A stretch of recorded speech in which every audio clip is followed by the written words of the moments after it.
जय हिंद, राम राम, वंदे मातरम सभी प्यारे विद्यार्थियों को। आशा और उम्मीद करता हूँ आप सभी बहुत ही मस्त और ज़बरदस्त होंगे। तो चलिए हम बात करेंगे आज जो 11वीं की एग्ज़ाम हुए हैं, 11वीं कक्षा की एनुअल एग्ज़ाम हिंदी की फाइनल। तो उसकी हम चर्चा करेंगे पूरी विस्तार से और बात करेंगे ए टू जेड क्वेश्चंस का एनालिसिस देना चाहेंगे, व्याकरण हो कि या हिंदी हो। तो वहाँ हम ए टू जेड एनालिसिस करेंगे और ऐसे इस तरह करेंगे ताकि आपको जो है आने वाले एग्ज़ाम 12वीं की एग्ज़ाम और अगले साल जो 11वीं में जाएँगे उसके लिए काफ़ी फ़ायदेमंद साबित हो सकते हैं। तो चलिए हम आज की क्लास को स्टार्ट करते हैं और बात कर लेंगे बेसिक से बात करेंगे ए टू जेड क्वेश्चंस की। वहीं बात करते हैं हम नेक्स्ट पहले नंबर क्वेश्चन की। तो पहला हमारा क्वेश्चंस है, निम्नलिखित में से कौन-सा विकल्प अल्पप्राण व्यंजन नहीं है? तो अल्पप्राण व्यंजन नहीं है, तो यहाँ पे हम बात कर लेते हैं अल्पप्राण की। अगर हम बात करें महाप्राण की विस्तार से अगर हम बात करें, यहाँ पे देख सकते हैं हम ये लिखे हुए हैं। अल्पप्राण क्या होता है? अल्पप्राण होता है कि वैसे व्यंजन कि जिसमें ऐसे व्यंजन जिसमें कि बात कर लेते हैं जिसका पहला और तीसरा पाँचवाँ जैसे कि पहले व्यंजन क्या होता है? को, खो लिख दिए, को, खो, गो, घो, अंगो ऐसे लिख दिए। इसमें लिख दिए तो यहाँ पे कहा गया है कि जिसका पहला व्यंजन और पहला, तीसरा और पाँचवाँ जो होता है अल्पप्राण होता है।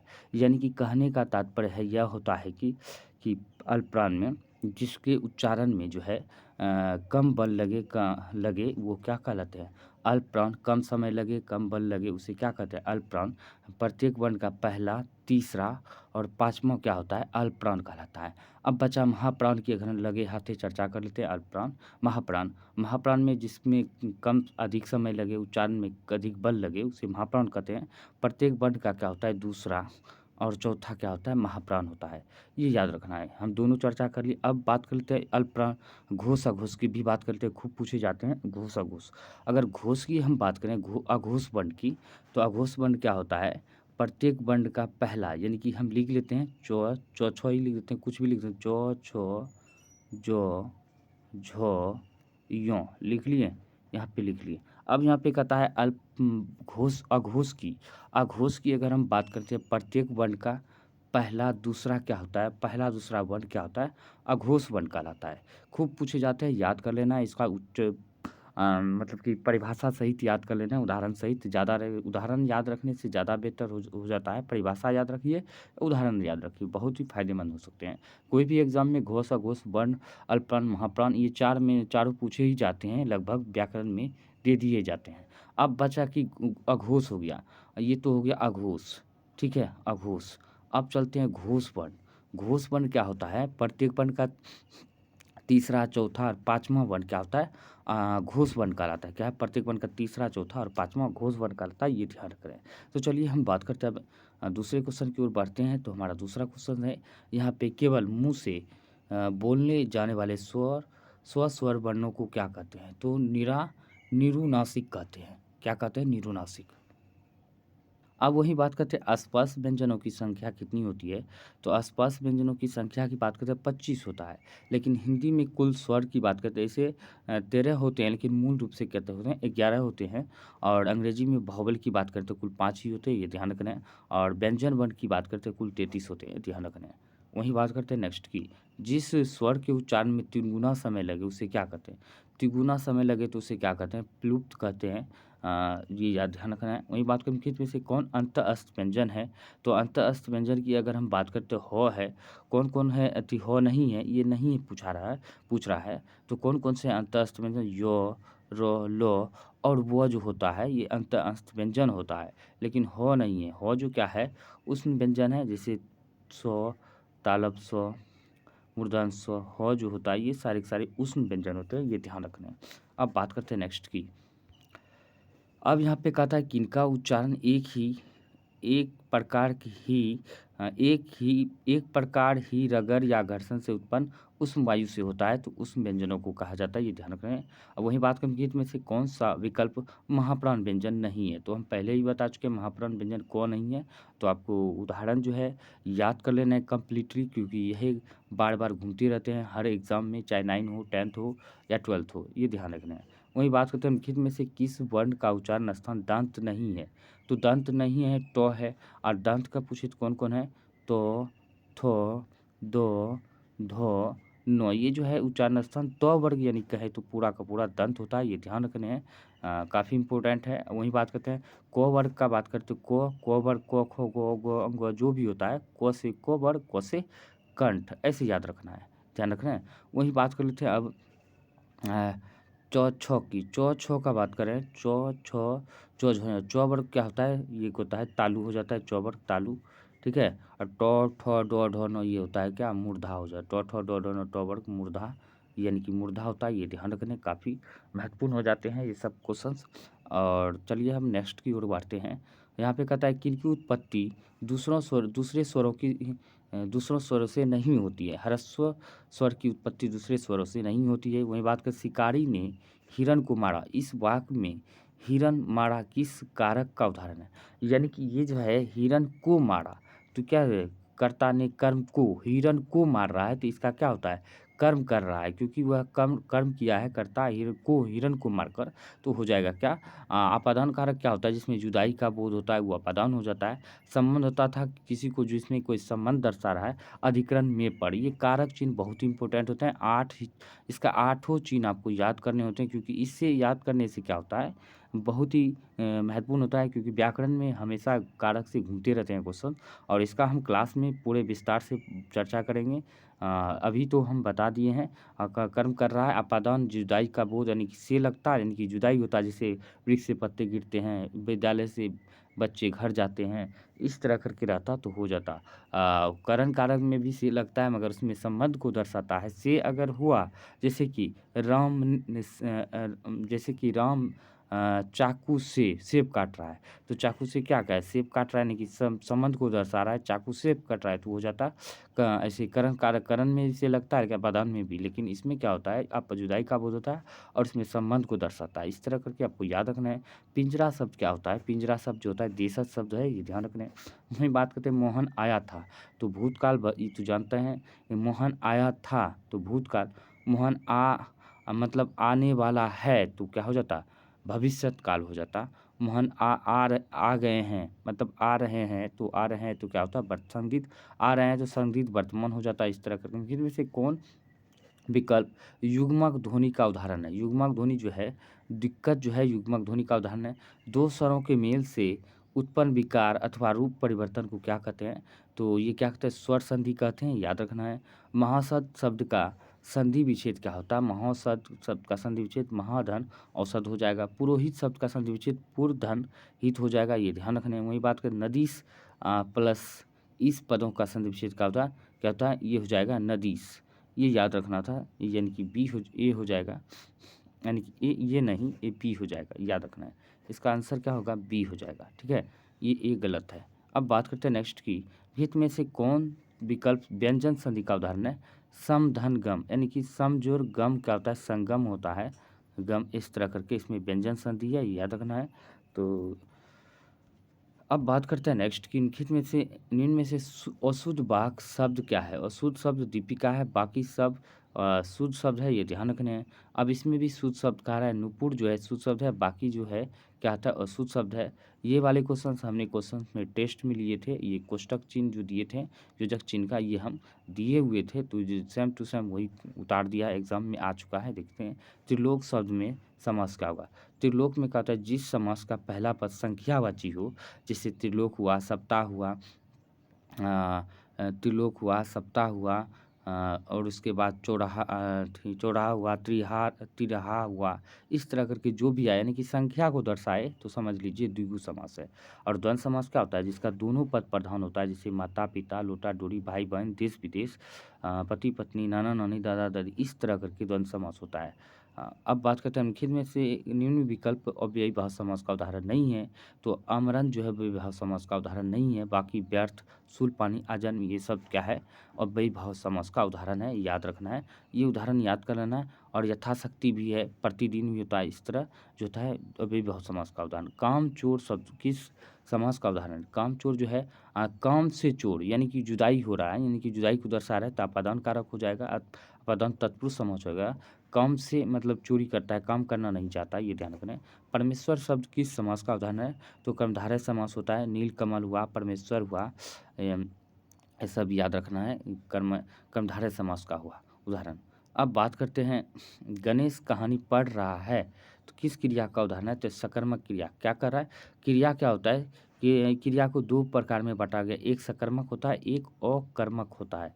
किसमें होता है? सकर्मक का क्या होता है? जिसमें जिस क्रिया से या कि जिस शब्द से कोई सार्थक अर्थ निकलता है, जैसे उसे सार्थक अर्थ निकले स्व से सार्थक, स्व से सकर्मक, तो वो हो गया सकर्मक क्रिया। जैसे गणेश कहानी पढ़ रहा है, तो क्या पढ़ रहा है? कहानी पढ़ रहा है। गणेश गीत गा रहा है, क्या गा रहा है? तो गीत गा रहा है। गणेश दौड़ फुटबॉल खेल रहे थे, क्या खेल रहे हैं? फुटबॉल। वही अगर अकर्मक रहता, तो अकर्मक में क्या होता है? जिस वाक्य से कोई सार्थक शब्द नहीं निकले, उसे अकर्मक कहते हैं। जैसे क्या होगा? जैसे हम ऐसे याद रख रहे हैं, मोहन रो रहा है। मोहन जो है रो रहा है, तो क्या रो रहा है? इसका कोई जवाब नहीं रहा है, कोई जवाब नहीं निकल रहा है, सार्थक शब्द नहीं निकल रहा है। और राधा सो रही है, ऐसे याद रखना है, राधा सो रही है, तो क्या सो रही है? इसका कोई जवाब नहीं है। ये हो गया अकर्मक क्रिया जिसका कोई सार्थक शब्द नहीं निकल रहा है। अब बात करते हैं इस गली में सबसे बड़ा मकान मोहन का है। इस वाक्य को रेखांकित अंश में कौन-सा पदबंध है? तो विशेषण पदबंध है, याद रखना इस गली में, यानी कि इसका जो बड़ा शब्द है, यानी कि इस गली में सबसे बड़ा मकान किसका है? विशेषण पदबंध है, विशेषण को बता रहा है। राम प्रताप पत्र लिखता है, यह किस वाक्य का उदाहरण है? राम प्रताप पत्र लिखता है, तो ये कर्म कर रहा है, तो कर्म वाच्य का उदाहरण पत्र लिखकर क्या कर रहा है? कर्म कर रहा है। कौन सा शुद्ध वाक्य है? शुद्ध वाक्य विश्व में तरुण नवयुवकों की संख्या अधिक है, ये याद रखना है। अब है गड़े मुर्दे उखाड़ना, सभी को पता है मुहावरा। बीती बातें याद दिलाना, याद करना, ये ध्यान रखना है। झमाझम वर्षा हो रही है, किस वाक्य का उदाहरण है? तो ये सरल वाक्य का है। झमाझम वर्षा हो रही है, बच्चे स्कूल जा रहे हैं, वे लोग खेल रहे हैं, राधा दौड़ रही है, इस तरह करके रहे तो सरल वाक्य हुआ। अगर बात करते हैं संयुक्त वाक्य की, संयुक्त वाक्य क्या होता है? 2 वाक्यों को, 2 क्रियाओं को जोड़ने का काम जो करता है, वो हो गया संयुक्त वाक्य। जैसे कि इसके वाक्य में पहचान का नियम क्या होता है? और लगा हो, या लगा हो, तथा लगा हो, तथा एवं लगा हो। इस तरह करके अगर जो लगा हुआ है, तो समझ लिए क्या है? ये संयुक्त वाक्य है, ये ध्यान रखना। अगर वहीं वाक्य मिसवाक क मिसवाक को कैसे पहचाना जाएगा? उसमें जब, तब, कहाँ, कैसे, कब, क्यों, ये सब लगा हुआ रहेगा, तो समझ लीजिए मिसवाक है। अब चलिए नेक्स्ट की ओर बढ़ते हैं। तो दानव किस संज्ञा का उदाहरण है? दानव क्या होता है? भाववाचक संज्ञा है। जाति में किसी निश्चित जाति वर्ग का बोध होता है। व्यक्ति में किसी निश्चित व्यक्ति को बोध कराता है। समूह किसी समूह को बोध कराता है। जैसे भीड़ हुआ, वर्ग हुआ, कक्षा, इस तरह करके समूह होता है, आप सभी को पता ही है। घी की संज्ञा का उदाहरण आप सभी को पता है, जिसको मापा या तोला जाता है, द्रव्यवाचक संज्ञा है। वहीं बात करें तालाब शब्द किस लिंग का उदाहरण है? तालाब क्या है? तालाब अच्छी है, तालाब पुरानी है, तालाब नई है, इस तरह करके जब तक वाक्य में नहीं बदलोगे समझ में नहीं आ सकता है। तो चिंता शब्द, चिंता हो गई है, चिंता हो रही है, तो क्या होगा? स्त्रीलिंग है, दोनों स्त्रीलिंग है। सड़क का बहुवचन क्या होगा? सड़कें हो जाएगा। वहीं बात करते हैं एक पंथ दो काज लोकोक्ति क्या होता है? यानी कि एक काम से दूसरा काम हो जाना, ये ध्यान रखना है। जो गद्दी पर जो गद्दी के लिए अधिकारी हो, जो गद्दी का अधिकारी हो के लिए एक शब्द क्या होता है? युवराज हो जाएगा, युवराज ही गद्दी का अधिकारी होता है। वही बात का विस्तृत शब्द का विलोम क्या होगा? संक्षिप्त हो जाएगा। विलोम यानी उल्टा शब्द। सम्मुख शब्द का विलोम यानी उल्टा की बात करते हैं, विमुख हो जाएगा, बी नंबर होगा। वही बात निम्न में से कौन सा सोना का पर्यायवाची शब्द है? तो सोना का हम बात करते हैं पर्यायवाची क्या है? तो यहाँ पे देख सकते हैं क्या होगा? कंचन, हेम, कनक जो है सोना का पर्यायवाची शब्द होगा। राजा शब्द का पर्यायवाची क्या होगा? महीप हो जाएगा। और रचना की दृष्टि से हम बात करते हैं, वाक्य कितने भेद होते हैं? तो वाक्य के 3 भेद होते हैं, सरल वाक्य, संयुक्त वाक्य और मिश्र वाक्य। ये 3 हम पहले चर्चा कर चुके हैं। विष्णु विशेष का विशेषण क्या होगा? तो वैष्णव हो जाएगा। समर विशेष का विशेषण क्या होगा? सांकेतिक हो जाएगा, याद रखना है। अब बात करते हैं लघु विशेष का विशेषण है तो लाक्षणिक है। और रंगीला शब्द का प्रत्यय क्या होगा? इला प्रत्यय हो गया। और मेरठ वाला शब्द में कौन सा प्रत्यय होगा? वाला प्रत्यय होगा।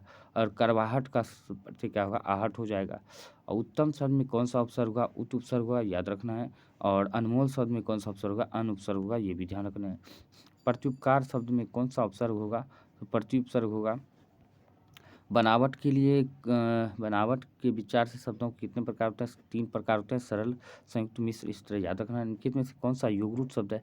ये भी चर्चा करेंगे अपनी क्लास में। हम स्टूडेंट को कहेंगे जिस दिन हमको याद दिला दिया तो हम इसका चर्चा पूरे विस्तार से कर देंगे, योगरूट का भी। और चक्रपाणी का क्या, इसका आंसर चक्रपाणी हो जाएगा। सफ़ेद कबूतर शीर्षक पाठ में लेखक कौन है? तो न्यूगेन क्युआंग थान है, ये ध्यान रखना है। और जगन्नाथ शीर्षक पाठ में के रचनाकार कौन है? केदारनाथ सिंह है, याद रखना है। तोती पत्थर शीर्षक पाठ रचनाकार कौन है? सूर्यकांत त्रिपाठी निराला है। सूर्य शीर्षक के लेखक कौन है? हरिवंश परसाई है, याद रखना है। कविता की परख शीर्षक पाठ के रचनाकार कौन है? रामचरित शुक्ल है, याद रखना है। वहीं बात करते हैं नेक्स्ट की, निम्नलिखित में से कौन शीर्षक पाठ की साहित्यिक विधा कहानी नहीं है? तो ये क्या कहानी नहीं है, इसकी निम्नलिखित से कौन शीर्षक पाठ की साहित्यिक विधा कहानी नहीं है? तो गांव के बच्चे की शिक्षा, पूस की रात, सिक्का बदल गया है और भोगे हुए दिन, ये आपको कमेंट करके बताना है कौन सा इसका आंसर होगा। कविता की परख शीर्षक पाठ की साहित्यिक विधा क्या है? निबंध है। निखिल में से शीर्षक पाठ के लेखक हरिशंकर परसाई है। एक दीक्षांत भाषण जो है हरिशंकर परसाई है इसके लेखक। वही बात करते हैं आँखों देखा गदर नामक पाठ के लेखक कौन है? तो ये हो जाएगा विष्णु भट्ट गोडसे बरसाईकर। बहुत दिनों के बाद नामक पाठ का साहित्यिक विधा क्या है? कविता है, ये एक तरह से याद रखना कविता था। और इनमें से किस उपन्यास के लेखक प्रेमचंद नहीं है? तो समय सरगम जो है नहीं है, बाकी गोदान गबन और सेवा सदन ये सारे के सारे प्रेमचंद द्वारा लिखा हुआ है। और लेखक रामचंद्र शुक्ल का जन्म किस प्रदेश में हुआ था? उत्तर प्रदेश में हुआ था, याद रखना है। वही बात करते हैं नेक्स्ट की, अब माझा प्रवास मूल भाषा क्या है? तो मराठी है, याद रखना है। मौसे माझा मौसे मराठी। लता मंगेशकर पहले दिन गायिका का चितपट संगीत में अपना जमाता था, क्या जमाता? इससे पहले क्या था? अपना जमाना था। तो नूरजहां का जमाना था लता मंगेशकर से पहले, उसके बाद लता मंगेशकर का जमाना आया। सत्यजीत राय के पिता का नाम था सुकुमार राय। कबीर किस काल के कवि थे? भक्ति काल के कवि थे। तू मेरे ठाकुर मैं तेरी दासी, यह किसका कथन है? तो मीराबाई की है, याद रखना है। वही बात करते हैं निम्नलिखित में कौन संत कवित्री थी? तो मीराबाई संत जो क्या थे? कवित्री थी। निम्नलिखित में से कौन सौंदर्य प्रेम और भक्ति के महान कवि थे? विद्यापति थे, याद रखना है। अब बात करते हैं नेक्स्ट की, हिंदी भाषा और साहित्य में कौन सी नवजागरण के अग्रदूत रहे हैं? तो भारतेंदु हरिश्चंद्र रहे हैं। भारत भारती किसकी रचना कृति है? तो मैथिली शरण गुप्त की है। और किसको चंदन भी विषम महसूस होता था? राधा को जो है चंदन भी विषम महसूस होता था। महाप्राण निराला कैसे कवि थे? तो विद्रोही और क्रांतिकारी कवि थे। और आधुनिक कबीर का सम्मान पाने वाले कवि कौन थे? नागार्जुन थे।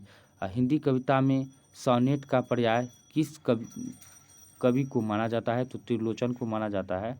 और जवाहरलाल नेहरू विश्वविद्यालय नई दिल्ली ने से हिंदी के प्रोफेसर के पद से सेवा मुक्त कवि कौन है? तो त्रिलोचन थे, ये ध्यान रखना है। और यहाँ पे है नेक्स्ट क्वेश्चन, निम्नलिखित में से किस कवि को 2006 में पहल सम्मान से सम्मानित किया गया है? पहल सम्मान, तो बात करते हैं नरेश सक्सेना को। और नया कानून शीर्षक पाठ के लेखक कौन थे? सआदत हसन मंटो थे। और अरुण कमल का जन्म किस राज्य में हुआ था? तो ये बिहार में हुआ था।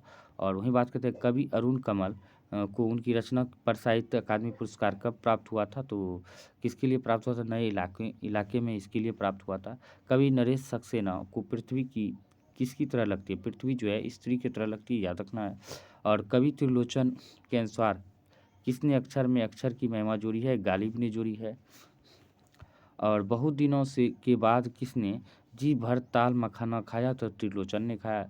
नत नयन का अर्थ होता है झुकी आंखें, याद रखना है। यह सामाजिक की बात करते हैं। यह सामाजिक हिंसा सिर्फ राजनीतिक में ही नहीं बल्कि सामाजिक संबंधों में भी फैल रही है। यह किस शीर्षक पाठ से उद्धृत अंश है? तो आपको बताना है, ये भी कमेंट करके किससे ये लिया गया है। और स्तब्ध का अर्थ क्या होता है? स्नान घर होता है स्तब्ध का। किस शीर्षक पाठ का पात्र है? भोगे हुए दिन का है।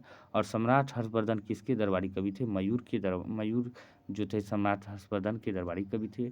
और इनमें से कौन सा भारतीय विद्याविद यूरोपीय विद्वानों की परंपरा की एक आधुनिक कड़ी थे? तो कौन से थे? ये भी 3 क्वेश्चन हो गया इसके लगाकर, जो हमको पता नहीं चला है, ये कमेंट करके बताना है। और वहीं बात करते हैं परसाई रचनावली 4 खंड से ली गई है। एक दीक्षांत भाषण ली गई है। और उत्तरी स्वप्न पड़ी हरी क्रांति शीर्षक पाठ में किस नदी का जिक्र है? कोसी नदी का जिक्र है। साहनी और सोरा किस शीर्षक पाठ के प्रमुख पात्र है? सिक्का बदल गया है का है। और मेरी वियतनाम यात्रा शीर्षक पाठ में वियतनाम के किस नेता का वर्णन है? हो चिन मिन का वर्णन है। और अविलंबित विलंबित का अर्थ होता है आश्रित होता है और आज का लास्ट यानी कि लास्ट है। इनमें से कौन-सी पुरुष रात की शीर्षक पाठ की पात्रा नहीं है? हल्कू है, मुन्नी है, अब ये हँसे ना, इन दोनों में से कौन-सा नहीं है? ये भी आपको कमेंट करके तो पता ही है, कमेंट करके बताना है। वो 3 में से तो हमको पता नहीं चला, लेकिन ये तो कन्फर्म जानते हैं, लेकिन इन 2 में से आपको कमेंट करके बताना है। और कौन-कौन देखते हैं कमेंट करते हैं कि जिसने भी इस कहानी के 11वीं की पढ़ी होंगी, उसको मालूम होगा और कमेंट करके बताएँ। अब बात करते हैं किस तरह के क्वेश्चंस यहाँ पे पूछे गए हैं। बहुत ही ज़बरदस्त क्वेश्चन है, ये तो समझ सकते हैं। ये एक तरह से बोर्ड एग्ज़ाम के भी 12वीं बोर्ड एग्ज़ाम के लिए काफ़ी महत्वपूर्ण होते हैं। जितने भी व्याकरण, हिंदी व्याकरण है और लेख है, तो देख सकते हैं इसको इग्नोर नहीं करना है, क्योंकि जितने भी बोर्ड एग्ज़ाम की तैयारी कर रहे हैं, उनके लिए काफ़ी महत्वपूर्ण होते हैं। खाली कम से कम व्याकरण तो देखना ही है। ये नहीं देखना है, व्याकरण ज़रूर देखना है। इस तरह के क्वेश्चन पूछे गए हैं, तो देख सकते हैं, हम दिखा देते हैं। ये सारे के सारे लेख लेटर भी होते हैं, ये जो अपने काम में आते हैं, लेख लेटर और ये दोनों चीज़ व्याकरण के साथ-साथ सभी के लिए फ़ायदेमंद हो सकते हैं, ये ध्यान रखना है। अब यहाँ पे प्रश्न उत्तर दिया हुआ है हिंदी का, यहाँ पे देख सकते हैं। बहुत ही अच्छा है, जो जिसने भी बेसिक से पढ़ा हुआ है, इसका इसका जवाब उससे बाहर नहीं जा सकता है। वो आराम से इसका कारक किसे कहते हैं देख सकते हैं। व्याकरण किसी भी एग्ज़ाम के लिए महत्वपूर्ण होता है। यहाँ पे व्याकरण भी दिया हुआ है, बहुत अच्छा है। और इसका एक संक्षेपण भी दिया है, 2 संक्षेपण दिया है, जिसमें से एक का किसी तरह आपको संक्षेपण करना है। इसका एक शीर्षक देना था, सटीक शीर्षक। बस देख सकते हैं, आज के लिए इतना ही है। तो आज कमेंट करके बताना कैसा रहा आज का वीडियो। मिलते हैं अगले वीडियो में, तब तक के लिए जय हिंद, जय भारत।